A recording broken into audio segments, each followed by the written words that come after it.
I'm one of your co-hosts, Bianca from yarnspirations.com, and we are here with Catherine of the Yarnspirations design team. And she's going to show you how to crochet pineapple lace with the beautiful. No, you are beautiful. And brown eyes is going to faint like you see. Oh, no, I can't. So it looks like there was a tad bit of an issue. Bianca, if you could just unmute yourself, please. And Catherine, you'll probably need to do the same. Thank you. Okay. So, great. So as I was saying, I just was introducing myself. My name is Bianca from yarnspirations.com, and we're here with Catherine of the Yarnspirations design team. She's going to show you guys how to crochet pineapple lace with the Caron geometric grid crochet shawl. So before we get started, I just wanted to note that this class is going to be recorded. If you're finding us going too fast, or if you feel like you'd like to re-watch a step, the video for this class will be posted online within the next few days. Okay, Catherine, I'll pass it over to you. Okay, great. Thank you so much, Bianca. And thank you to everybody for joining me here today. So we're working on the Caron geometric grid crochet shawl. This is made in Caron Skinny Cakes, which is a DK weight yarn. A US 9 or a 5.5 millimeter crochet hook is also recommended, or whatever size you need to get gauge. So that's all you'll need to get started today. And so I thought that to begin, we could take a look at the chart and I could explain how to read a crochet chart. And just a quick reminder to everybody in the audience, if you've never crocheted before, if you're at the basic slip knot, learning single crochet stitches, everything like that, we do have a beginner crochet class that would probably be helpful to watch beforehand. As in this class, I am assuming that you do have a baseline of crochet knowledge. Okay, so for this pattern, as I noted, we do have a crochet chart included, which is really, really helpful, I find. Especially for something geometric or gridded like this. It kind of gives you a blueprint of how your stitches are going to look. So for this shawl pattern, it's worked over a multiple of 10 plus 9 stitches. And the only stitches you'll need to work for this are chains, half double crochets, and treble crochets. So it's not a lot of stitches, not too complicated, but it does produce a really distinct and striking geometric product. So we start at the bottom here with our foundation chain. And so no matter what the width of one of these individual chains looks like, it still just represents one individual stitch. So if you've never used a chart, this is a great pattern to start out with, since you're only using a few stitches and it's really clear what's what. So you can see here that our instructions are going to call for us to skip a number of chains at the beginning and begin working. And so this first row, we're going to read right to left. You can tell what directions to read rows in because the row number will always appear right where that row begins. We also differentiate between rows in our patterns. You'll note it's a little bit hard to see on the tablet on the camera, but we start out with the symbols for one row in black, and then the subsequent row will be in blue. And then we alternate back and forth between black and blue, just to be really clear about which row you're making stitches in and which row you're working stitches into. This is incredibly important in more complex patterns where you do stitches that are maybe multiple rows high. It really helps you orient where those stitches should be going. So yeah, this is a really nice, clear chart.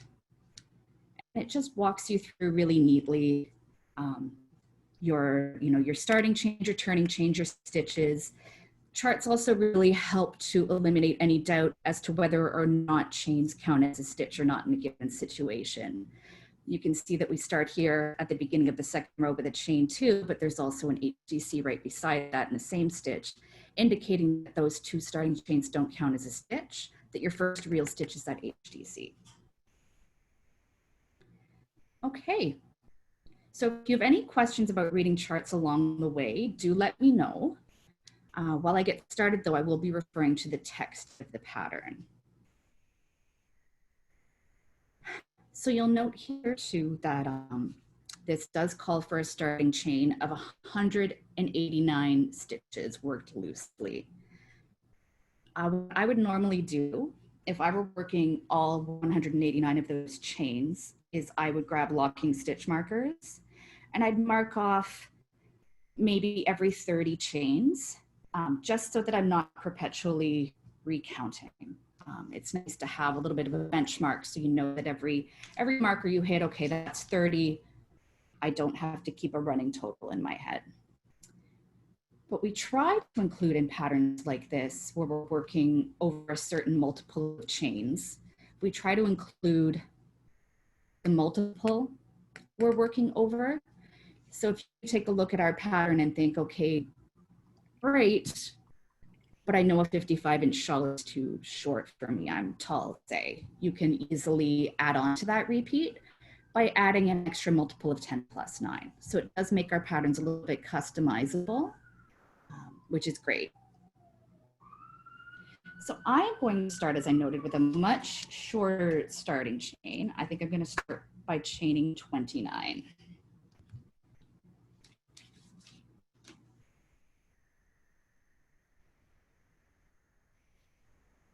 So Catherine, while you're doing that, we have a question here from Laura Tucker. So she's wondering, when you're kind of chaining loosely, how loose should that first, how loose is that really? Normally, when I am doing a regular crochet chain, where it's not specifying to work loosely, once I've pulled that over the throat, I'll give it a little bit of a tug to firm it up. I just don't do that when I'm chaining loosely. I just try to keep it pretty slack and don't put much tension on the chain I've just worked. If you find you are having trouble chaining loosely enough, I'm a bit of a tight crocheter, so that's generally not a significant problem for me. I've even gone down to a 5mm hook here as opposed to the 5.5 that's recommended because I'm a little bit loose. But if you find you're really tight, just go up a size. Do your foundation chain on a 6mm. Awesome.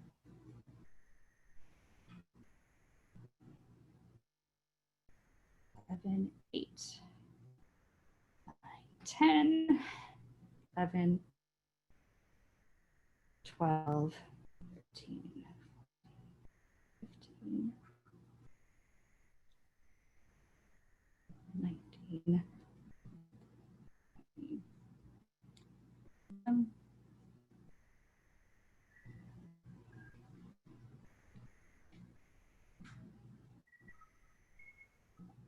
Okay, 29.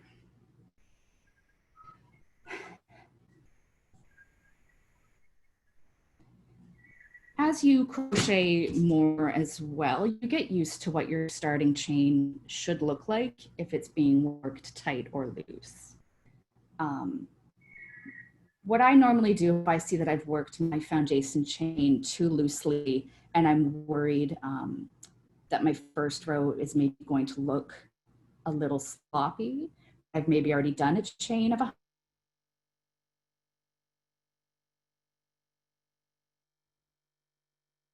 stitches, is I'll work into this back bump at the back of your crochet ridge. And that will give a bit nicer look to a loose crochet chain. And it also anchors your stitches a bit better because you're not forcing, these legs to become any more slack than they already are. Are there audio issues, Bianca? I'm getting lots of alerts on my computer that my audio is bad and my connection's unstable. We just had you cut out for, I think just after you had kind of finished your chain there. Okay.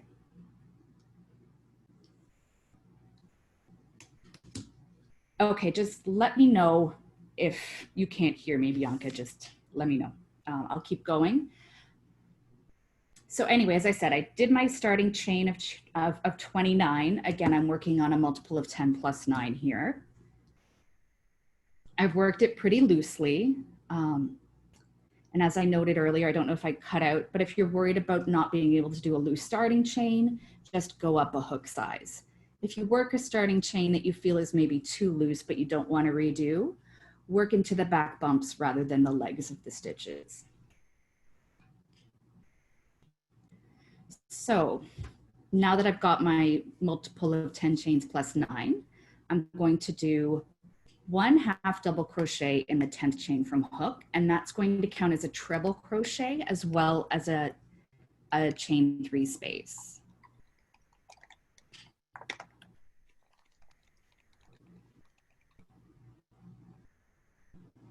Okay.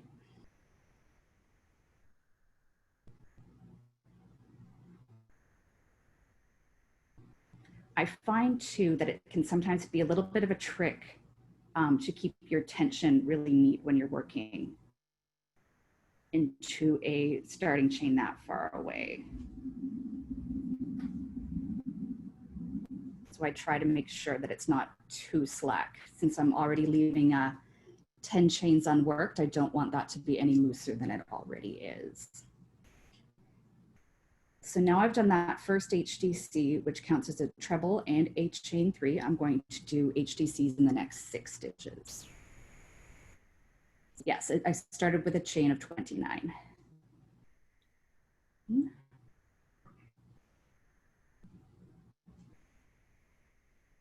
2, 3, 4,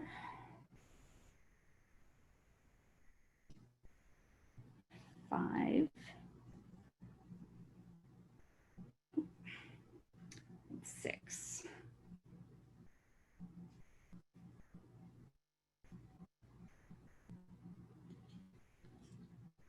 Just bear with me 1 second. I'm getting some feedback about audio, so I'll see if I can't turn that up a bit.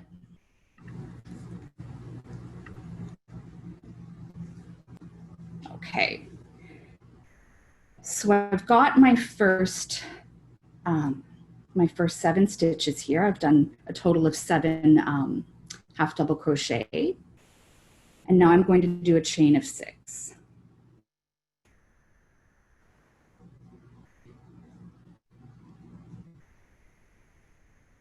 So Catherine, you're only chaining 29 here just for kind of demonstration purposes, but if the people at home were doing the full pattern, they'd be doing the 189. Is that right?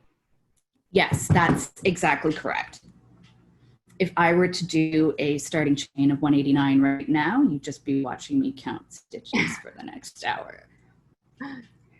Okay, so I'm at this point here. So I've done my HDC in the each of next 6 chains. I'm chaining 6 and skipping 3 stitches. And then doing half double crochet in the next 7.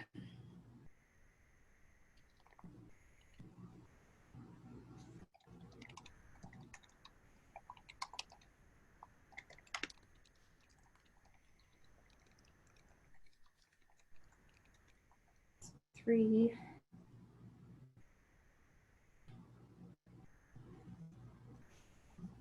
4, 5, 6, 7. Okay, so since I've only done 29 stitches rather than the 189, I'm already at the end here. So I've repeated it to the last 3 chains. I have 3 chains left there. I'm going to do a chain of 3 and then a treble crochet in the last stitch. So if you've never done a treble, it's almost exactly the same as a double, just one more. So yarn overhook twice, bring up a loop 3 times in that stitch. And so that's our first row done.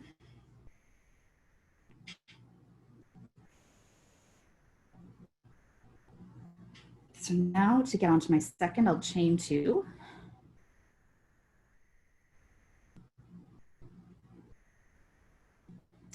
And I'm doing 1/2 double crochet in the first treble. And we're remembering that this first chain 2 doesn't count as a 1/2 double crochet.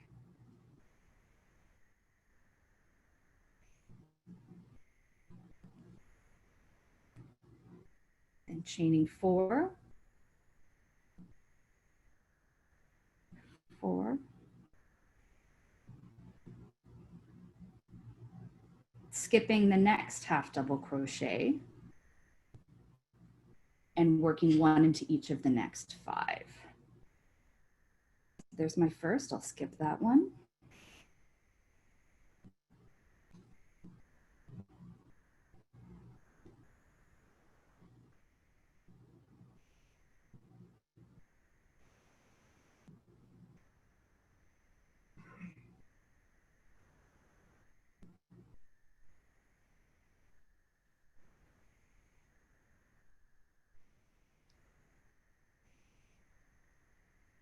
So for the folks who are kind of working those 189 stitches, would they just be kind of continuing on that same pattern over and over that you had done for the first row there? Yes, that's exactly it. So if you're doing the full chain of 189, what you're going to be repeating is whatever's after this asterisk, you'll be repeating that to the last 3 chains. Okay. So I'm here, I've just finished my 5 half double crochet. Now I'm going to chain 4.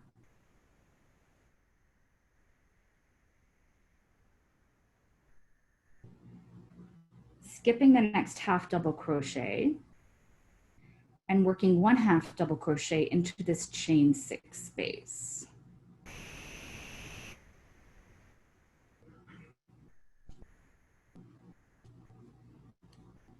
And what's really helpful about having a chart to follow when you're doing stitches into long chain spaces like that is I can see, okay, so I'm doing this 1/2 double crochet into this chain 6 space, and this is roughly where it should sit. I can see visually it should be at the center of that space. As you get further on and you see the lace pattern develop, it becomes a little bit more intuitive, but I really love having this blueprint here that really helps orient my stitches at the outset before it's really easy to read my work. I'm doing another chain 4.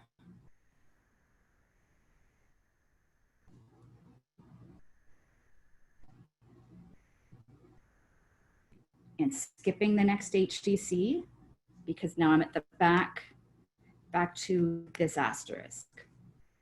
So I've done the chain 4, so I just go right back up to that start of that instruction.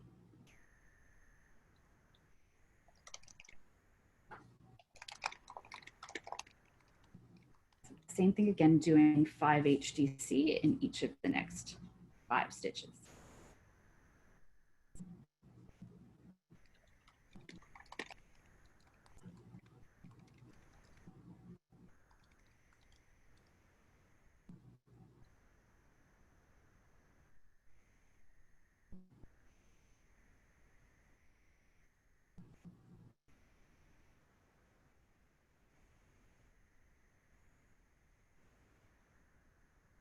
Now I'm at the end of that row. And I'm doing 1/2 double crochet in the 5th chain of the turning chain 9 from that first row.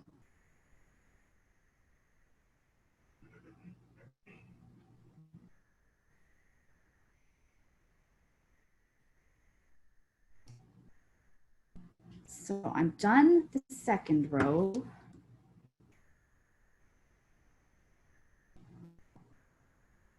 And I'll move on to this 3rd row, and I'll just refer to the chart.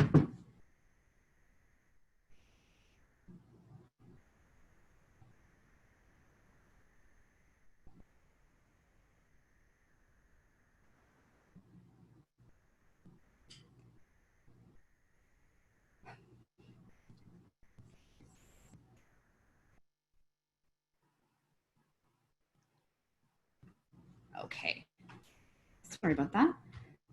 So I'm starting this 3rd row. I'm starting with a chain 2.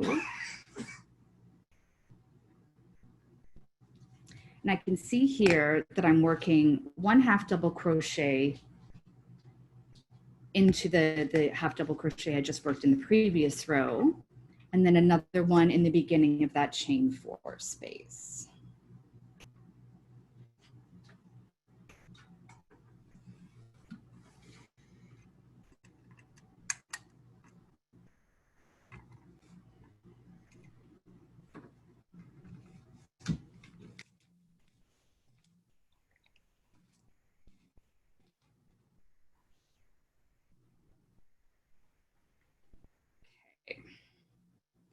So I'm going to do another chain 4.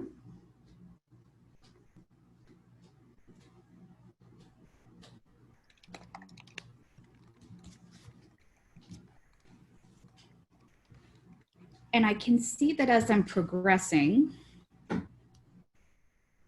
as I go up, I'm skipping 1 HDC consistently to create that triangular effect on either side. So I know that since I worked 5 1/2 double crochet in the previous row, I'll be doing 3 in the 3rd row. And I'm skipping that first stitch.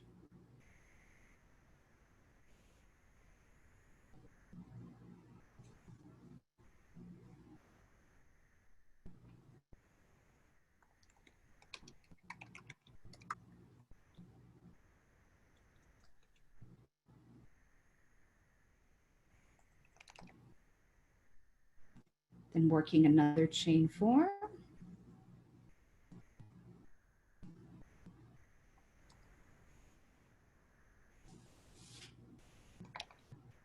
And I can tell now too, I'm building the base of this motif here.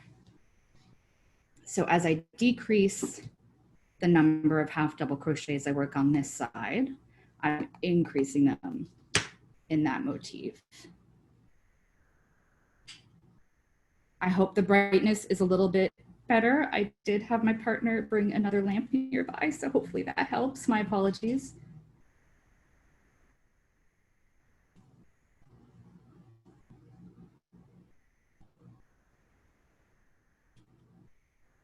It also definitely helps for everyone at home there to make sure the brightness on your screen is turned up.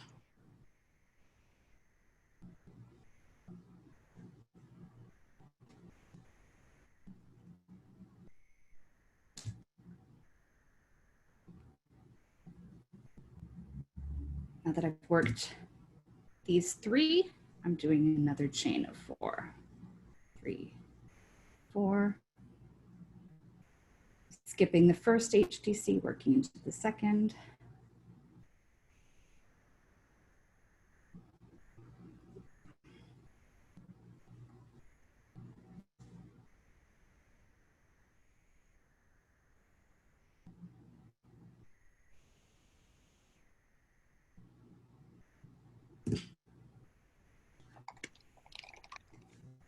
Now I'm at the end of my row. You'll still have multiple repeats to do where you establish that geometric pattern throughout your shawl. But since I've got such a tiny swatch, I'm at the end. So I'm ready to finish up with my chain 4 and 1 HDC in that chain 4 space and 1 final HDC in the last stitch.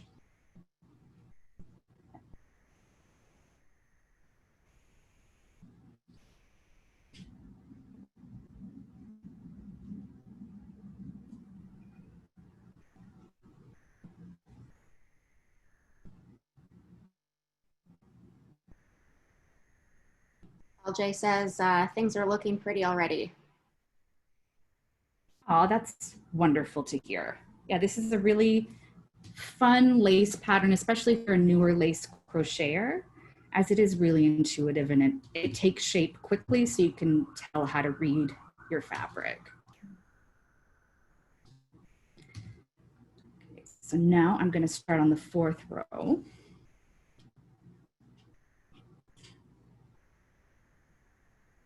That first chain 2.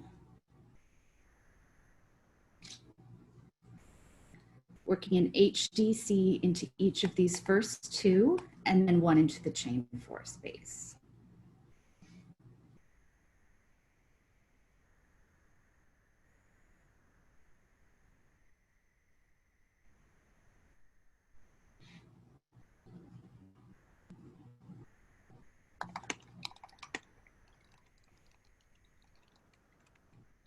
Chaining 4.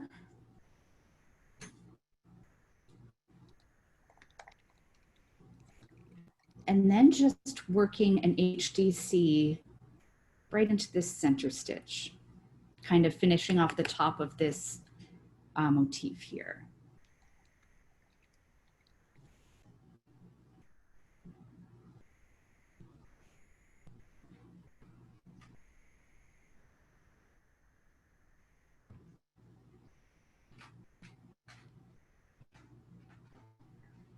Another chain 4. And now I'm taking the base of this next motif from 3 to 5 stitches.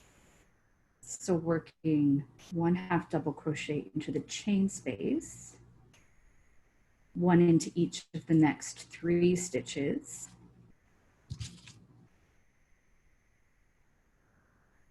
and then 1 stitch into the chain 4 space on the opposite side.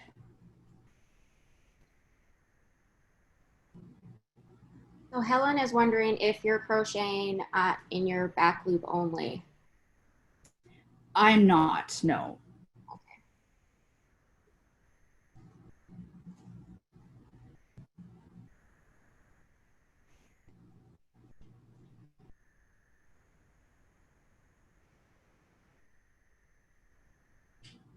So I'm doing another chain 4. So right here, essentially.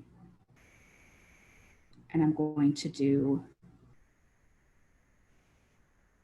just 1/2 double crochet there. Chaining 4.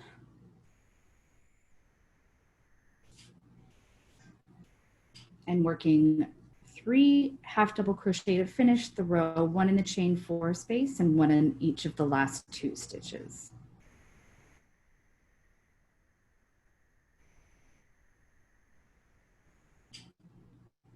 This is definitely the type of pattern that once you've worked this chart a couple of times, it is really, really intuitive, and you won't need to rely on the pattern as much as you progress.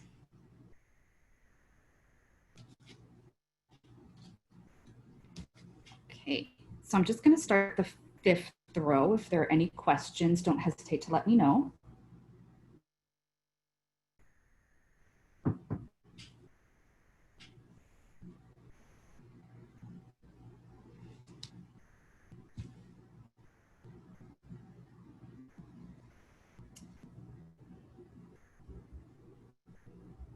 So I've started with my chain 2, and I think there was a note, most rows do start with a chain 2 that doesn't count as a stitch, except for the 1st and then later the 9th row, where your starting chain counts as a treble and a chain 4 space.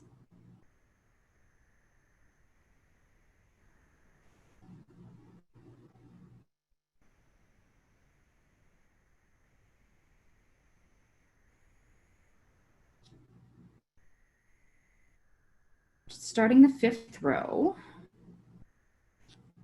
So I've done 1/2 double in each stitch, and I'm just going to do this last one in my chain 4 space from the previous row. And now I'm chaining 6.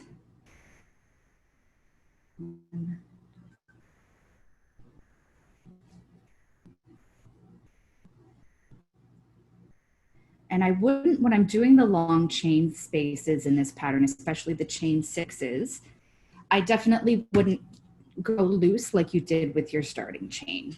You don't want this to be tight, but you definitely don't want it to be too slack, or your lace won't maintain its shape as nicely.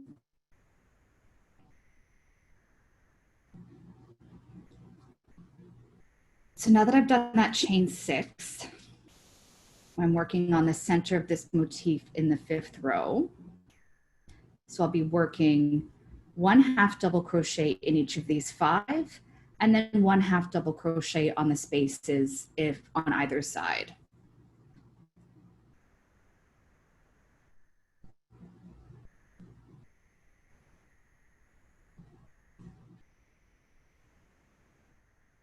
One,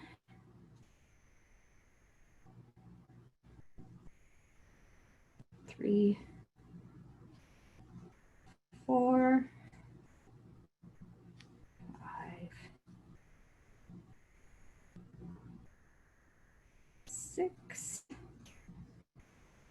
and 7. So Beverly is wondering whether this pattern can be made into a baby blanket. I would think so. Yeah, it would be fairly easy. As I noted here, it's a multiple of 10 chains plus 9. So with that said, you could even just leave the starting chain what it is, and that will give you a fairly generously sized baby blanket. Or you could take a couple of repeats off to get that closer to maybe a 40-inch width measure, and then just keep working the pattern until it's the length that you desire. I think it would be a really cute, nice summery baby blanket. And that's why we try to give you these row repeats in the headers of our patterns. It's so maybe this really speaks to you, but you're not a shawl person. You can configure it for a baby blanket or some other purpose.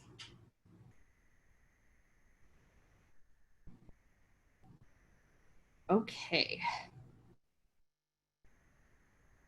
So I'm just finishing up my 5th row. So I'll do that chain 6.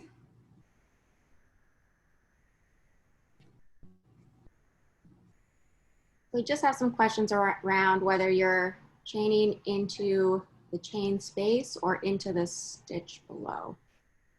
Oh, so right now I'm just chaining into the ether here. It's just connected to my work. I'm not chaining into anything right now. So now that I've done a chain of 6,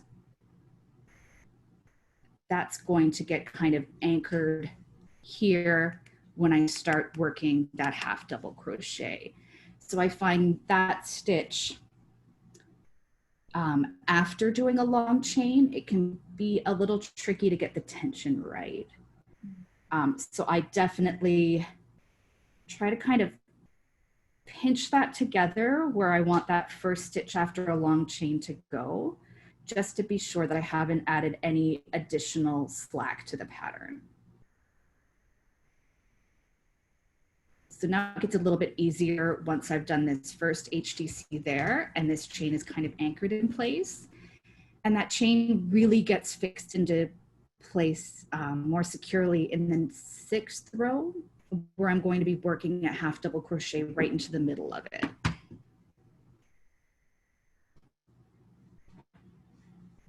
going to do my last 3 half double crochet, which are all into the tops of stitches from the row before.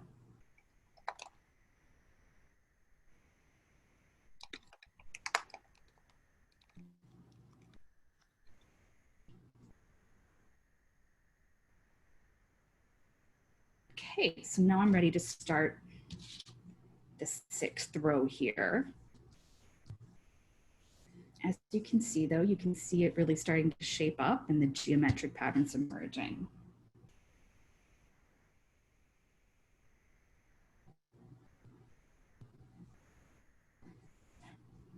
So I've got my chain 2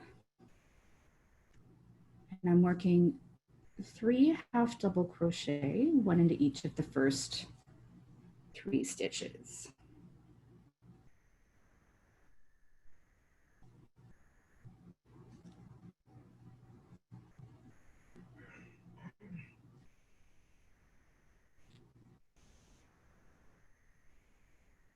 Chaining 4.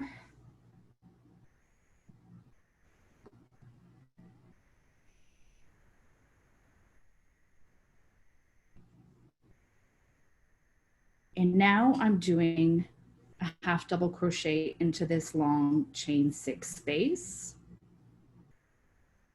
And I can tell from my previous rows, when I anchor that stitch in, I want to do it basically exactly above where this last half double crochet is in the previous row. So you can work, I usually just work around the chain when I'm working into a chain space. You can work into the specific chain if you know that's your preference, but either way is fine. You can either work around or work into a chain. So I've done my other chain 4. And I'm going to skip the first half double crochet and work into the second, and then each of the 4 subsequent half double crochets.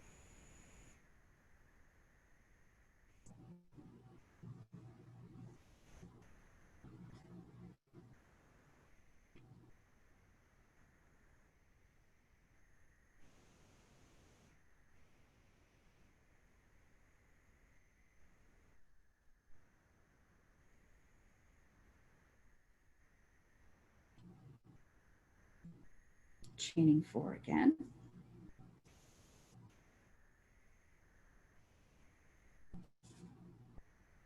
And doing the same as I just did on the opposite side, working a chain 4 and then working 1 HDC into this long chain 6 space.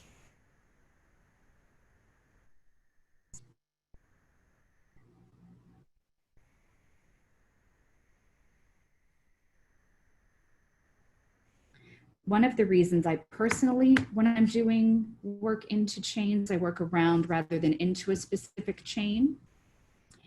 I really love to seam block lace because it really makes it bloom. It opens up the pattern and makes it, you know, a little crisper. And I find that your lace patterns you can play with them a little bit more to get them to sit correctly if you've worked around long chains rather than into them.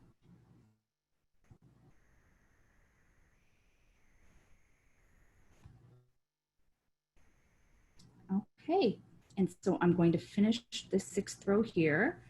I've done a chain 4, and I'll do 1 half double crochet into each of the last 3.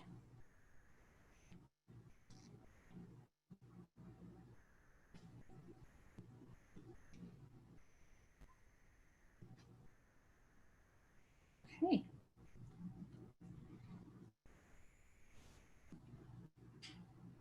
And now I'm ready to start my 7th row.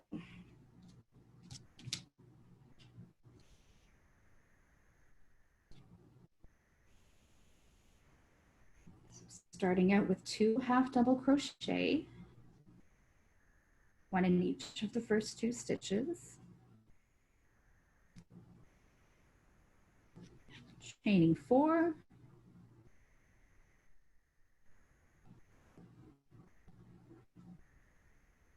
and then putting 1 half double crochet on either side and working 1 into the half double crochet I worked into that chain 6 space.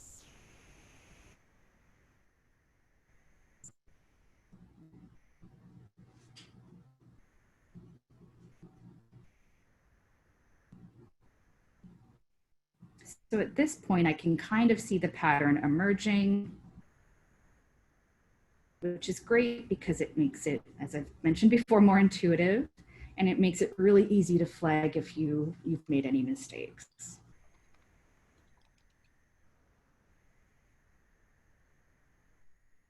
Chain 4, 3 half double crochet in the central 3 half double crochet from the row previous.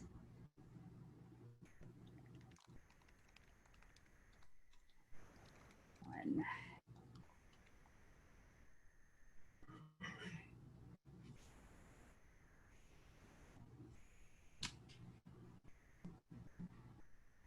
Do another chain of 4.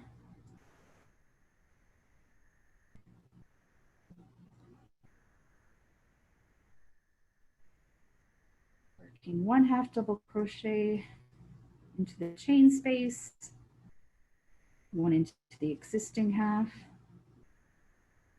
and another 1 in the alternate chain space. So LJ is asking about my favorite topic, the yarn. So this is Caron Skinny Cakes, is that right? That's correct, yes. Awesome. And so what is it about this yarn really that really works well for this pattern? Or are there other Caron yarns or even Caron cakes that would work for this? Yeah, I mean, I would say that probably anything worsted or lighter, like a 4 or lighter, would work for this pattern. The nice thing about Caron Skinny Cakes for this is a little bit, it's one of our lighter cakes yarns. It's a double knitting weight, so it's a little slimmer than a worsted. And it's a little bit drapier than a worsted weight. So even though this is quite, a structured lace and it's very defined because of this double knitting weight, it still has a bit of drape to it, which is great. And also, out of all of our cakes products, I think the colorways of Skinny Cakes are my favorite. They're a little bit more muted than some of our mainstream cakes, although we do have a couple of really vibrant colorways in this. But the Baked Alaska, which is what I'm working with now, is so nice. It's going to suit anyone. Yeah, as somebody said, it's a little bit classy. So if that's a reason for using this yarn, then it works for me.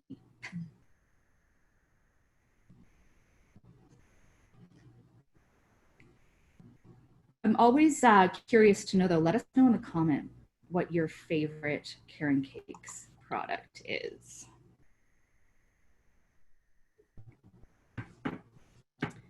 Okay, so I'm going to start my 8th row here.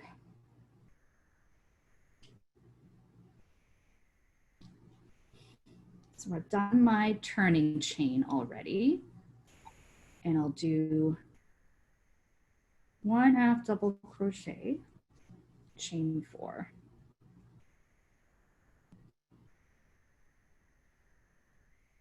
And then I'm building this back up again. So I'm working 5 half double crochet. The central 3 will be into stitches already worked with 2 in the chain 4 spaces, 1 on each side.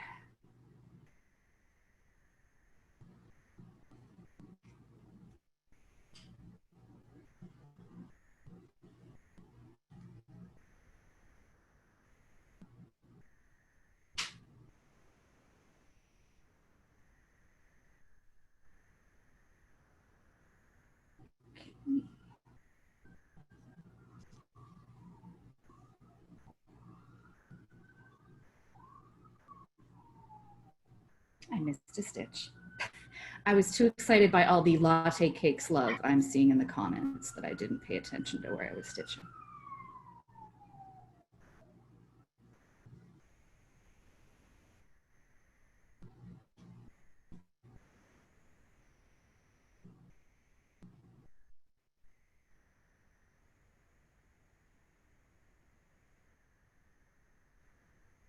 Okay, and then another chain 4.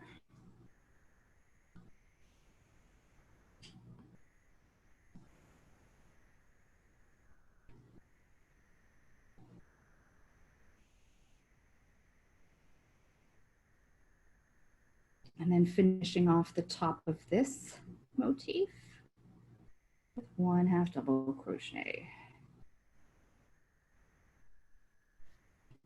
Jennifer's Another. wondering, what do you think about using velvet or any of those super textured kind of yarns on this pattern, or would you recommend sticking to something smooth?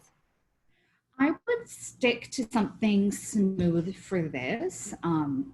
As somebody who's learned that lesson the hard way, there's nothing that I find more frustrating than working up an intricate lace pattern in a yarn that the texture completely obscures it. If you're gonna put the time in to do lace, I'd stick with a smooth yarn, because if you're like me, you want to show off all of your hard work. I mean, this could be really nice, especially as somebody mentioned in a baby blanket, it might be really cute in a textured yarn, but I know with lace, I want to get the most bang for my buck. So I stick with smooth yarns.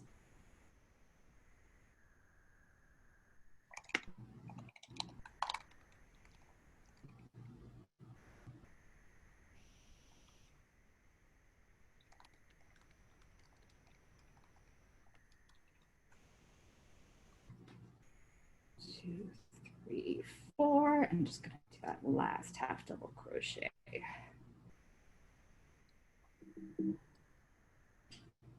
So I'm starting the 9th row and it's coming together, and this is the point where I would normally refer back to my written pattern to find out what exactly I'm doing with all of these starting chains.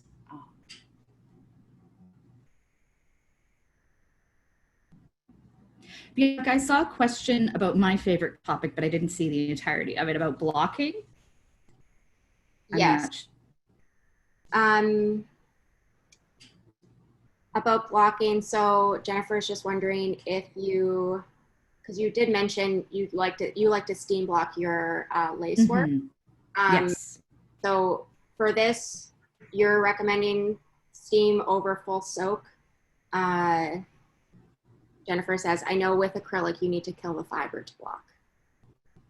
Yeah, for acrylic, I usually rely on a little bit of steam rather than a full wet block. I'll wet block for wool and natural fibers.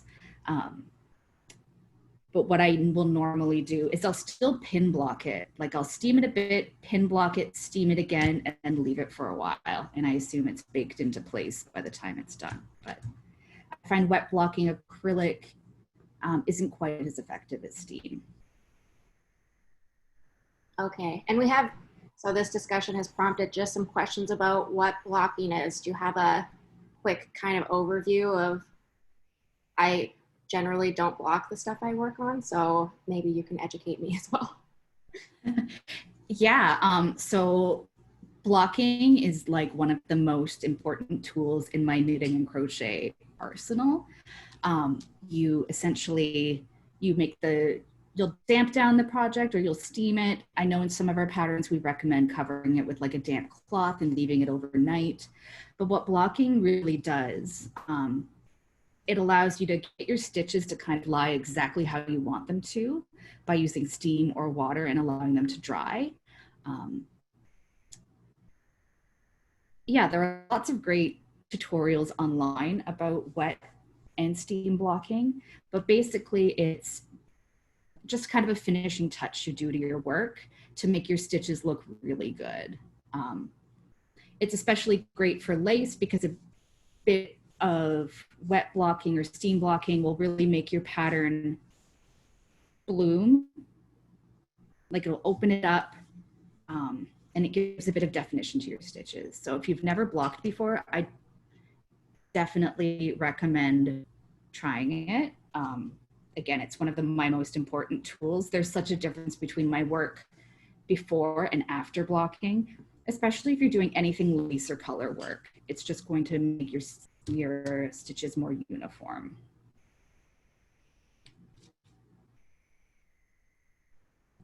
So I'm just starting this 9th row now with a chain of 7.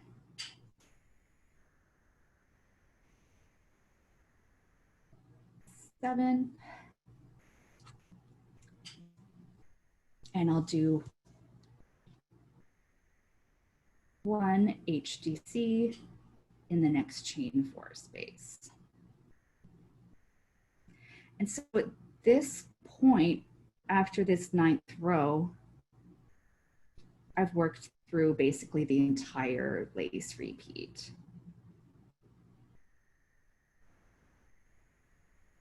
So Just the there's last not related question here. We're just wondering, do we block after each wash, or is that just something that we're supposed to do after the project is complete? for something like a sweater, I'll do one proper blocking before everything gets seamed together, if it's a seamed garment. And then I don't think I've ever fully blocked a sweater after the first main blocking, but definitely like I try to be a good crafter and lay all of my sweaters flat to dry. So I will kind of give it just a gentle blocking when I'm laying stuff flat to dry, but I don't think I've ever had to fully reblock anything other than socks that I've accidentally put in the dryer. I have had to reblock some of those, but that's user error, not a technical concern.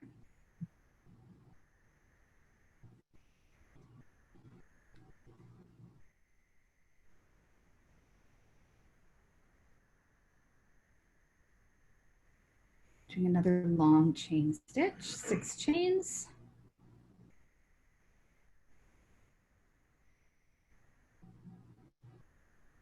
And working into these 5 half double crochet here.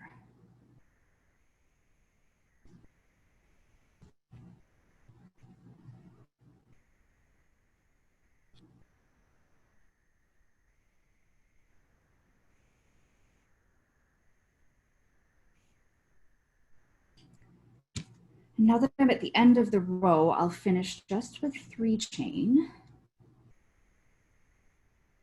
And into this last stitch, I'm doing a treble crochet. And I remember somebody saying they missed it the first time. So for a treble, yarn over twice, drop a loop, pull it through 3 times. And so that's the start of the geometric grid crochet shawl. I don't know if there are any final questions. I think our time's almost up, but I can definitely answer another question or two.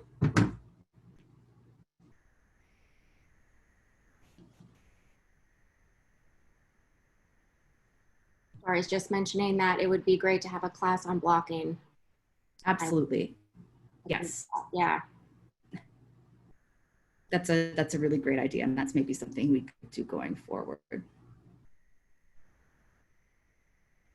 Okay. Well, thank you so much for joining me today and for all your questions and feedback, and I can't wait to join you for the next class. Thank you, everyone, and thanks, Catherine. Thank you, Bianca. Bye, everyone.